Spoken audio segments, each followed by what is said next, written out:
All right, welcome back to Niners Nightly on the Sports Leader as we talk a little bit about the 49ers and look ahead to the NFL draft. And joining us on the UMA guest line is one of our favorites to talk draft with, and that is Ryan Fowler. And he's a former NFL guy with the Commanders and has worked in the personnel department, has done some work on a number of different, number of different places for college football and NFL draft analysis. And he's with us on the UMA guest line to talk a little bit about the draft. He's a great follow on X, by the way. You guys should all follow him at _ Ryan Fowler _ And he's with us. Ryan, how are you?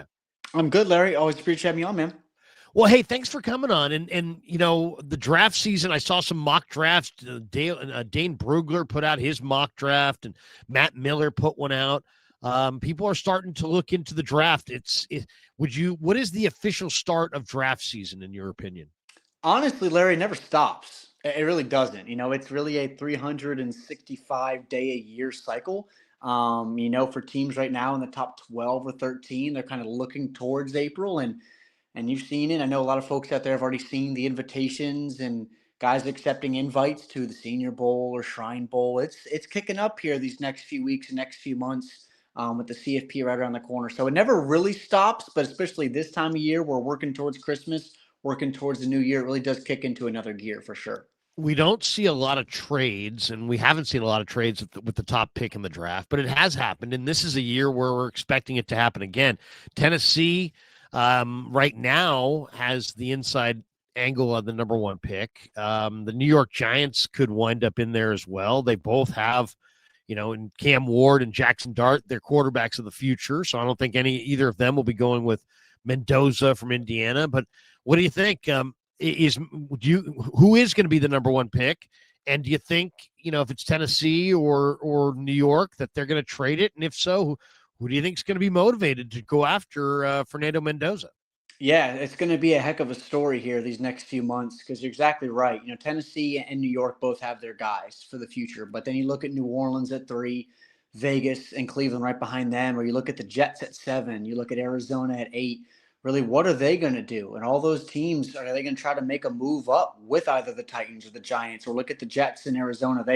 Do they try to trade up with a team like Washington? What happens there in that first round, first the top 10? But I think overall, when you're looking at who is going to go number one, for me with the quarterbacks, I think really every year, Larry, you can look at these quarterbacks and say, hey, look, there's things that you like, there's things that you don't like. Really, with Fernando Mendoza, I think he's probably a guy, if you ask the consensus, that he's likely to go number one. But I think if Dante Moore from Oregon, if he does indeed declare, I think he's the guy that you could pencil in lightly at number one overall right now for me. Even though things are going to change, long way to go. He's not my number one player in the class. My number one player in the class right now is really going to be either Ruben Bain or it's going to be Jeremiah Love from Notre Dame. But these quarterbacks, I think, would be, for me, Dante Moore from Oregon to go number one overall if he does declare. Wow. You really surprised me with the Notre Dame running back as your top rated player, but he's a hell of a back for sure. Let's talk about the quarterbacks for a second, because it's always, it's a very speculative deal. I mean, it's hard to pick quarterbacks. It's hard to rank quarterbacks. It's hard to, figure out which of these guys is good, which of these guys isn't good, who's getting better, who's getting worse, who's going to excel at the next level. Mendoza's considered to be the number one guy. But then you mentioned there's Dante Moore from Oregon, 6'3", about 205 pounds. He completes, 73% of his passes. There's Ty Simpson from Alabama. There's a lot of magic going on with Ty Simpson. He's just very competitive kid, and he seems to throw a very catchable football. But to me, the guy that seems like he's on a different level than those guys is Lenora Sellers. Where do you put Sellers? Sellers, 13 touchdowns, 8 picks. He's only completing 60%. He's at South Carolina. But, man, anybody who's watched this guy, first half against A&M, he was unbelievable. 6'3", 240, runs well, maybe one of the greatest arms I've seen. This guy just throws lasers. And he can throw 40, 50 yards, and the ball never gets 5 feet off the ground. I mean, it's unbelievable watching Sellers' arm strength. Where is he in this mix, and how many quarterbacks do you think ultimately go in round one? Yeah, it's a great question. When I look at Lenore's Sellers, first off, for me, I do want to see more consistency in his game. You mentioned the first half against the Aggies, or you even look to back to last week's tape against Clemson, where there were big time throws all over his tape, whether it was the intermediate areas, layering throws over the backer in front of the safety, or you mentioned the arm strength and throwing it 55 yards on a rope, and that vertical touchdown up the seam. He threw it 67 yards in the air, or whatever it was. It's an absolutely beautiful throw. The traits just jump off the page with him, but a little bit of Lenore Sellers' evaluation. I'm not comparing the two, but as far as traitsy types of quarterbacks that I still just want to see more consistency inside the pocket, he does remind me a little bit of the Anthony Richardson stuff coming out of Florida. So I think Lenoris is a guy when we get to April, should he indeed declare, I think he's absolutely going to be in that middle day one conversation. But overall, I mean, the skill set just really does jump off the page for you. So Lenoris, up and down for me. I do want to see more consistency. And I think eventually, when we get to this thing, I think Ty Simpson goes on night one, as does Mendoza, as does Dante Moore, and eventually Lenoris Sellers hears his name as well. So I'll say four for sure right now. And that, of course, means that Dante Moore, would declare. All right, there's 3 or 4 positions we want to hone in on for the 49ers. And a lot of Niner fans have a lot of questions about different draft guys. So let's just jump right into it. Let's first jump to wide receiver. It's really wide receiver. 49ers will be looking at wide receiver. They'll be looking at offensive tackle, and they're going to be probably looking at defensive line. It's possible it'll be something else, but those are at the top of the list.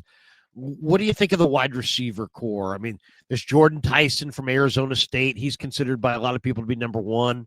Brugler mocked Makai Lemon from SC to the 49ers in the late first round. I really like Carnell Tate quite a bit from Ohio State. I really love Chris Bell from Louisville, who's 6'2", 220, runs in the 4.4s. KC Concepcion from A&M's a hell of a player. Jeremy Bernard, which is a great name, Jeremy. But I love Jeremy Bernard. It's funny. Matt Miller thinks that he's very much a 49er type receiver. Jeremy Bernard. What do you think of this year's receiving group? Who do you like? Do you have a personal favorite? Yeah, I think when you look at this class, Larry, and I really think it comes down to every draft because, each year there's different positional groups where we talked about like the running back class last year where there was 25 to 30 guys you can talk about all day long, right? And I think in every single draft, if you're a scouting staff, you got to trust, if you're John Lynch, right, you got to trust your scouts to look at every single position in every class because you can find guys everywhere. And I always get that question, Larry, as far as, hey, what position stands out here? What position stands out here? If you trust and do your due diligence, not scouting helmet decals, you can find players at every position in every class to where we look in 2027, look back at this next class and say, man, these guys are not 2 years into their career. How did we miss on this guy? How did the Niners or the Rams or the Seahawks, Cardinals, how did they let this guy slip 2-3 times past their fingertips? It happens every year. So looking at this receiver class, back to it and back on track a little bit, I don't have a favorite. I really do like Makai Lemon because if he's an inch taller, I mean, this guy's probably a top 12 lock, and that's how scouts think about things sometimes. It's just said about looking at, hey, this guy's a heck of a ball player. I really do also like Chris Bell, but I think a guy really in that late day two bucket or a guy that's really continuing to rise is Malachi Fields from Notre Dame, the UVA transfer. And I hope, Larry, that we get to see Notre Dame and Malachi in this CFP with this new revamped Notre Dame offense that can throw it through the air like we haven't seen in years past with the likes of Ian Book and company. So, yes, Jarrett Maya Love gets all the attention there. Yes, Jadarian Price could also be drafted in the top 100 picks. But when you look at Malachi Fields at 6'4", over 215 pounds, his ability to go up and get it, just watch the pit tape. I mean, the guy is fantastic, and he continues to improve. He continues to show up in big moments. And I hope he gets an opportunity to really raise his draft stock, not only in the CFP, but also potentially in one of these pre-All-Star events, whether it's the Senior Bowl or the Shrine Bowl. Yeah, 5 full years in college football for Malachi Fields, 4 years in Charlottesville, and then this year at South Bend. Um, you know, he's what do you think he's going to run for the 40 for the stopwatch? Is he going to run? Because that's my question. I like him a lot. I mean, he's a big receiver. We're talking about 6'4", 220, great hands, really good football ethics. And, he works hard, wants it. How fast is he? I think if he hits 4.5, I think he's probably a guy that locks into the top 50. I really do. But if he's in that mid 4.6 range, high 4.6s, then he's probably going to be a guy that some teams is going to be like, look, we could get this in the 80s, in the 90s. So if he hits 4.5, and whether it's 4.59 doesn't matter, just 4.5, those first two digits are going to be huge for Malachi. Funny, you love Jeremiah Love, and he is a tremendous player. He's had 18 touchdowns this year, 1,300 yards. He's 215 pounds. He can catch it out of the backfield. I mean, he's a great player. He played hurt last year in the playoffs. I mean, he is really, really something else. Jeremiah Love. Right. Let's talk a little bit about some of the offensive linemen. There's three offensive linemen I got to get your thoughts on that I really like. I like Jennings Dunker from Iowa. The Niners in Iowa run a similar system, and I think he could be a great fit. Caleb Tiernan from Northwestern is a fantastic tackle, about 6'7", 330. And if I even look further down the list, I love Xavier Chaplin from Auburn because he's got that wrestling background. And I love the wrestling background. He's 6'7", he's 340. But I think there's some a lot of traits to like in Chaplin. Tell me what you like about those three guys or any of these tackles that really stand out to you. Yeah, Larry, I'm so glad you mentioned, wrestling with these guys because your ability to win in isolation, your ability to play with leverage, your ability to win with your hands, whether you're a tackle, you're a guard, center, or even on the defensive side of the ball, those guys can win in isolation. And that's huge. Now, looking at this class and the guys that you mentioned, I do like Chaplin, his experience in the SEC. Jennings looks like a guy damn near out of the Game of Thrones cast with the big, long red hair, winning north-south in the Big Ten at Iowa. Some people want to compare him as far as the physicality to what Tyler Linderbaum had coming out of there a few years ago. I don't really agree with that, but there is some really good in his tape. But there's also a couple guys, Larry, that I really do like in this class that maybe haven't been talked about a ton. One of them, Blake Miller at Clemson, down there had a lot of good reps against Dylan Stewart in that South Carolina game last week, a guy that we're going to hear his name called in Dylan's name, top 6 or 7 picks probably next year. That's probably the low end in 2027. Trevor Gooseby from Texas, I mean, he completely eliminated Cassius Howell, one of the most productive rushers in the entire country in 2025 and a potential first rounder in that Texas A&M Texas game last weekend was outstanding. And that's a guy maybe sneaks into the back end of round 1, maybe goes into the second round as well. Isaiah World from Oregon is also a guy I like. And I think you could even go down the list a little bit more. Even look at a guy like Riley Mahlman from Wisconsin. You always know what you're going to get. Big physical guys out of the Big Ten, and he can get after it. I think he's got really good feet. He matches his eyes with his lower half. Not perfect by any means. Probably guys can be day 3 bucket, but you always need rotational pieces along a front 5, and he's also versatile to play guard or tackle for me right now. So Riley Mahlman from Wisconsin is also named. It's a little bit buzzworthy in that 5th, 6th round type of bucket. Is there a guard that you think's a destroyer? I mean, to me, I always look for there's somebody who's just an absolute mauler inside. I watch a lot of A&M football. Chase Basantis from A&M, 6'6", 330. I mean, he's always in the middle of the action. I was watching Oregon and UW this weekend, and Oregon's number 75, Emmanuel Pregnon, is just an absolute Adonis. 6'5", 320, long arms. The Penn State guard is crazy talented for sure. Is there a guard in this process? I'm not saying a Quentin Nelson, an all-timer, or John Hanna going way back. Is there anybody who's like, considered the top guard or somebody who might even be a first round guard? Yeah, I think it's easy to staple in Vega Ione, right, from Penn State that you mentioned, to be a guy that's going to go on day 1, and I fully expect that to happen unless anything unforeseen pops up.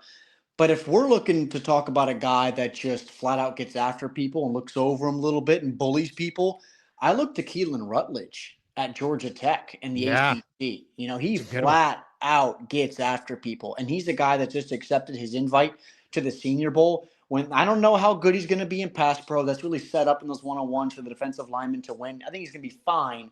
But when they get in run drills and you ask him to run his feet and you ask him to get guys off the ball a little bit and those team drills, Keelan Rutledge is going to make himself some money down there in Mobile. He made himself some money for the success that the Yellow Jackets had this year. So there's one guy in that post-Vega Ione or Emmanuel Pregnon list. I also do like Chase Basantis.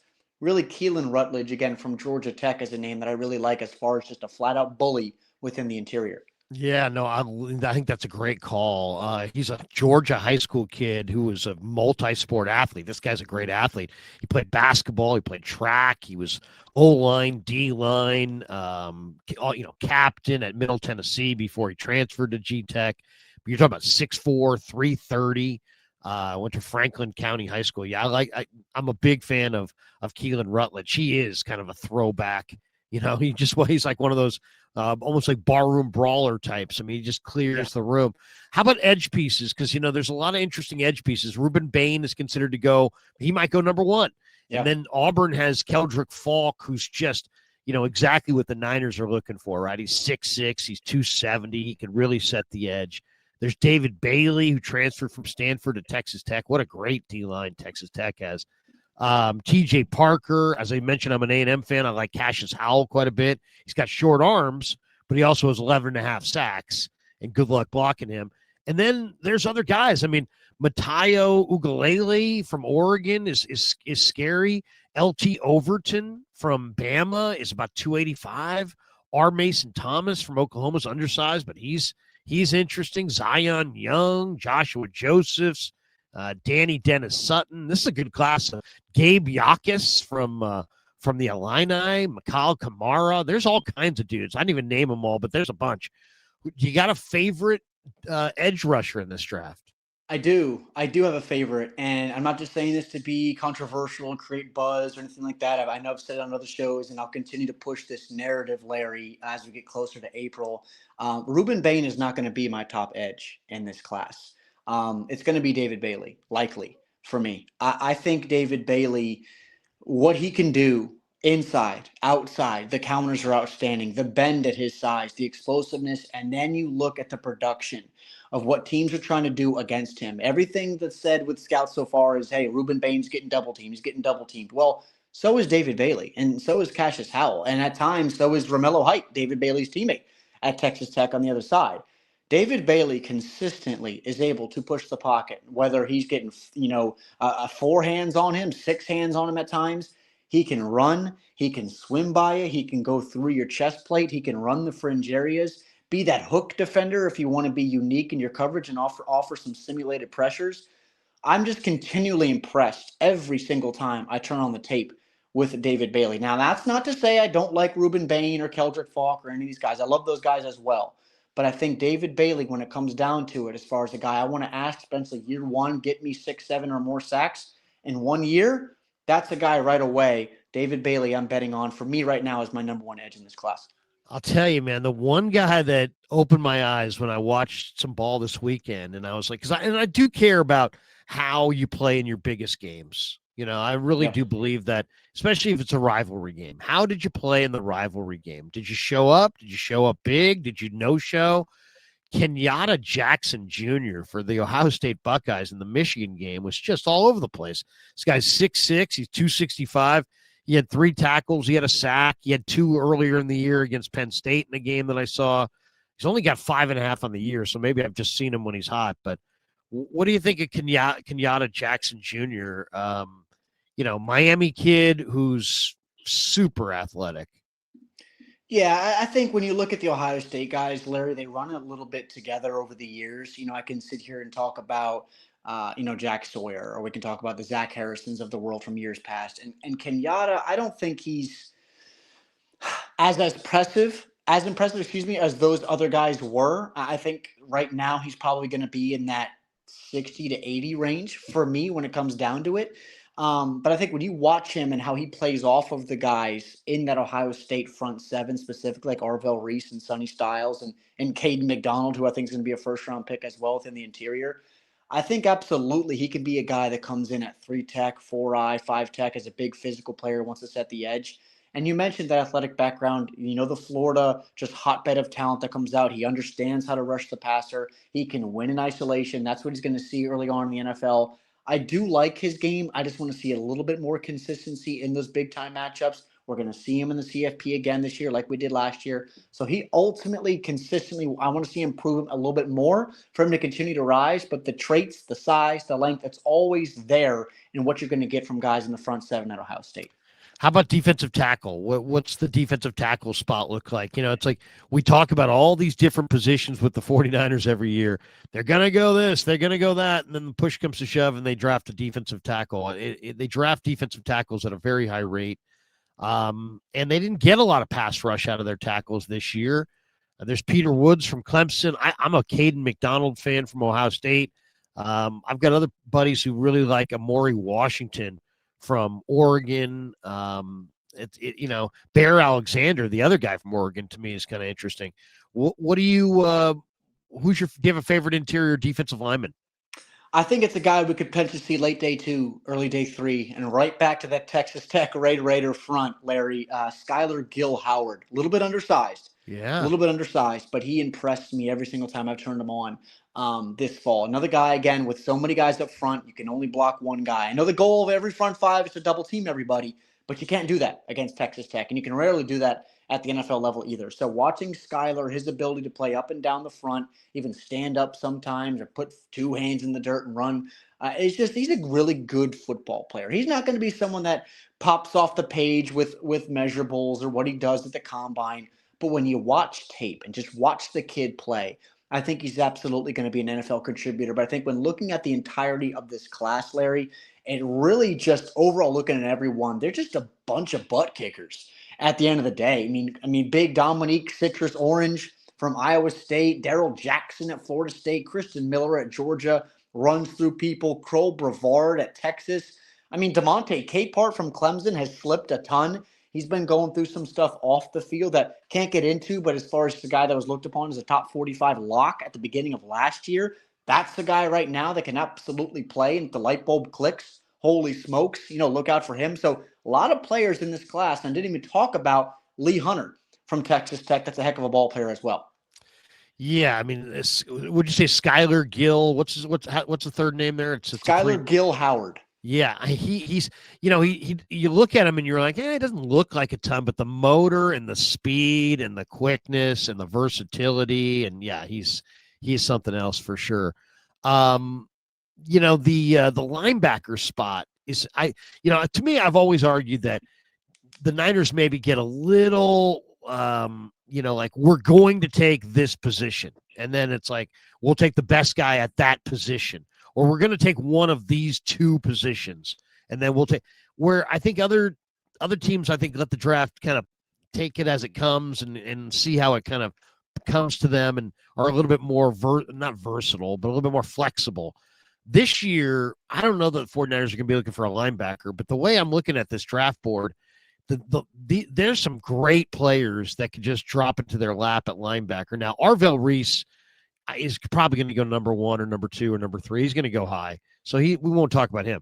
But Sonny Styles is an absolute monster. I mean, he looks, when you watch him on the field, you think, oh, this guy's 6'2", 215, and then you realize, no, he's 6'4", 235, and he just moves so fast. I mean, he is an incredible athlete. CJ Allen from Georgia. Georgia every year produces like some crazy off the ball backer. This guy is absolutely as good as any of them. And then there's Anthony Hill Jr. from Texas, who's also just a freak of nature. There's Deontay Lawson. Some people like Jayshon Barham from Michigan. I'm an A&M fan, so I really like Torian York quite a bit. I'm a gigantic Harold Perkins fan. I mean, there's some good players here at linebacker that might just fall right into the late first round that could be Pro Bowl linebackers. Do you have a favorite of this group, or do you like them all? I like a lot of them. I really do. I mean, even Whit Weeks from LSU would have wished he stayed healthy the entirety of the year. Jake Golday from Cincinnati, I think, is one of the more underrated players in this entire class. I feel like we've talked about Texas Tech the entire show here, Larry, but I mean, Jacob Rodriguez has been one of the best defenders in the entire country. Trey Moore is a former transfer in from UTSA that went to Austin and started out at edge. Now he's been playing more off-ball backer. So that versatile type of player, really that 3-4 hybrid type of player, he could do that for a defense. You mentioned the guys at the top. I mean, you look at Sonny Styles, you look at Arvell Reese. I mean, look at their Ohio State defense with Caden McDonald and Caleb Downs, Davis and Nick Benosin on the outside. I mean, what do you do against that type of defense? They could potentially break a record for the amount of first round picks in the top 20 this year. This guy's absolutely everywhere. You work into the back end of day two with a Harold Perkins.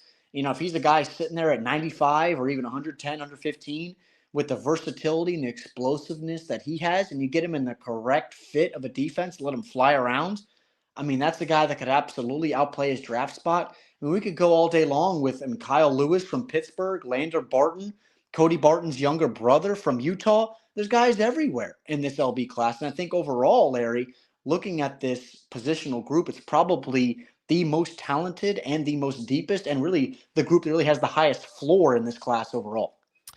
If I'd say, regardless of position, do you have just favorites? We're at that time of the year where, you're just kind of picking your favorites. I mean, there's plenty of time to compare all these guys and see what they all run in Indy and all the workouts and all that. But now it's just kind of like, hey, going into the draft process, who are some of your favorite guys you've watched, regardless of position?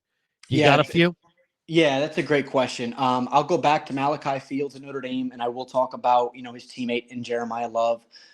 For me, he's really getting into that conversation as far as how we talked about Saquon Barkley, Jahmyr Gibbs, Bijan Robinson. I think he could be that absolutely type of player coming into the NFL. I know everything correlates with the front five that you have and the success on the outside with the skill players, but I think Jeremiah Love is going to be sensational, and again, going to be a top 2 or 3 player for me at the end of this thing. I think overall, when you look in the defensive line, I mentioned Skylar Gill-Howard. I think is fantastic. I love AJ Halsey from LSU. He reminds me some. He doesn't have the frame of, if you remember this name, LaRon Landry, coming Yeah. out of LSU years ago, where he had muscles on muscles. But AJ Halsey, as a transfer from Houston into that Baton Rouge group down there, where they fly around and you set the tone. I love AJ Halsey. And then there's even a small school kid that I really do like from Stephen F. Austin that we're going to see at the Senior Bowl. I believe he's accepted his invite. Not sure if that's public yet. Charles Demings from Stephen F. Austin.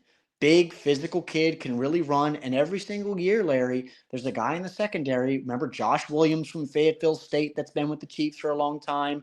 Or before that, with a guy that didn't really work out in the NFL, but a small school kid, and Gregory Jr. from Wachita Baptist. Every year, there's a small school corner or safety that goes to one of these events and shows up and really does a nice career for himself. And I think Charles Demings, big, long, physical kid, is going to have an heck of an opportunity to raise his draft stock down there in Mobile. I'm going to give you a couple of safeties that I like, because sometimes I don't like any of the safeties, and but this year I like quite a few of them. There's a kid from Toledo in this draft, Emmanuel McNeil Warren, Yeah. who I really like. I mean, there's great length there. He's got to be at least 6'3", really productive, gets his hands on a lot of footballs, couple picks, couple, 3 forced fumbles already this year. I really like Emmanuel McNeil Warren. I like that program too. I mean, they had Sammy Womack, they had Quinyon Mitchell. I mean, they're sending guys to the NFL regularly out of Toledo. So I like that kid. And I'll tell you, every time I watch South Carolina, Jalen Kilgore is this guy is just a hitter. I mean, he's an intimidating force. And I think at the next level, he's going to be an intimidating force. And a lot of people think he's going in like the 3rd round, maybe the 4th round. So those are 2 safeties that I really like, Jalen Kilgore and Emmanuel McNeil Warren.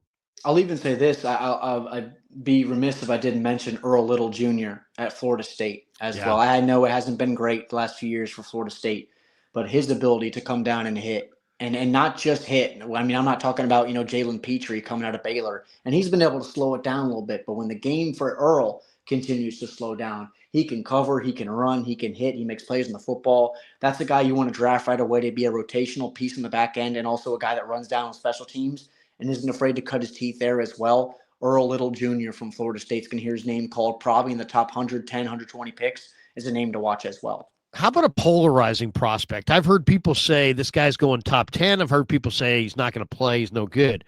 Caden Proctor, the gigantic offensive tackle from Alabama. He's 6'7". He's probably close to 370 pounds. I mean, he's just a monstrous human being. Some people think he's going to be a tremendous player. Other people say, no, you know what, don't fall in love with Proctor. He's a guard. What do you think? Yeah, I see a lot of lazy in Caden Proctor, Larry. I do. I think that's coachable out of him. I also think there's still a lot of baby fat on his body. I think he's got to tone it up. We're not talking a situation where he's so overweight to where he can't play. He's a big, massive dude, and it carries it well. Carries it well at 6'7", and he's still a young kid. But he's just a guy right now. I don't really know what to do. Like throw him right now at tackle. If he has the good, the good always outweighs the bad most of the time in this evaluation process because teams are always betting on that potential of what he could be at his ceiling. But what's the floor on this player? Are we talking the Evan Neal types of the world where it hasn't just worked out in New York as a first round pick?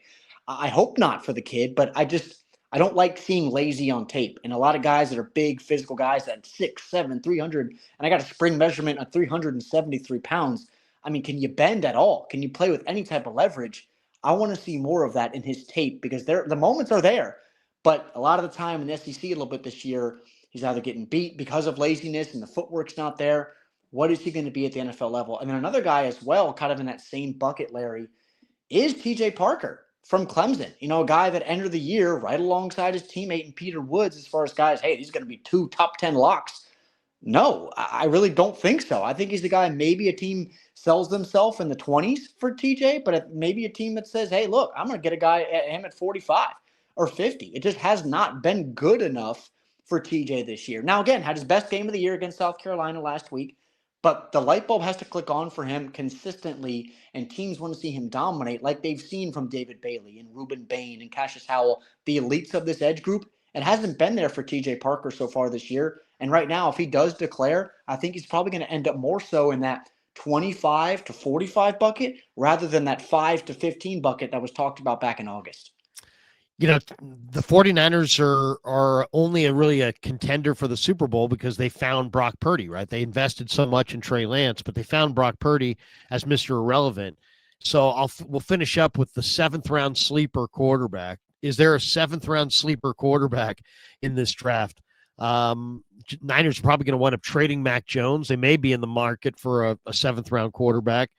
I'm a big fan of Marcel Reed. And I don't know where he's ranked in this draft process, but it seems like it's not very high. He's awfully athletic and talented and projectable, and he's a great kid. I don't know. I mean, I know he's raw, but man, if Marcel Reed is there in the 7th round, that would be a steal. Agree. I think there's 3 guys that fall into that similar bucket. Now, I don't know if all these guys last till the 7th, but crazier things have happened. I think each of these guys hear their names called probably in the 5th to 6th round. One is the guy that may damn near win the Heisman this year, and Diego Pavia from Vanderbilt. I mean, he's got a lot of that just Baker Mayfield kind of I don't give a blank in his game, and he's going to go right at you in the ground game and with his arm. That may be a guy. I think Jalen Daniels, not Jaden, Jalen Daniels from Kansas as an extremely experienced kid that has really brought this Kansas program back. Everybody at Kansas was always a basketball school, and what he's done with Lance Leopold as their head coach there the last few years has been outstanding. And then a guy that just accepted his invite to the Senior Bowl, and that's Taylon Green, the transfer to Arkansas from Boise State. Big, physically impressive kid that may run high 4.4s, low 4.5s. Some teams could sell themselves in a guy like that coming in to be a QB2 type. So those 3 guys, Pavia, Jalen Daniels, Taylon Green, that 5th, 6th round bucket of quarterbacks are going to be a lot of fun as we get into this thing. Watch these guys throw at the combine, watch them at their pro days. Every single year, someone comes out of this bucket and finds himself and works out some snaps at the NFL level. I think there are a lot of guys in this class that can carve themselves out some work here in the NFL level here soon. He's a great follow on X, Ryan Fowler. He's at _Ryan Fowler_. Check him out. Read his stuff on X, and we'll talk a bunch, I'm sure, between now and the draft. Ryan, thanks for jumping on KMBR and giving us a little thumbnail sketch months ahead of time on the 26th draft. We appreciate you. Absolutely. Thanks as always, Larry. We'll talk soon. Ryan Fowler, more straight ahead. It's Niners Nightly on the Sports Leader.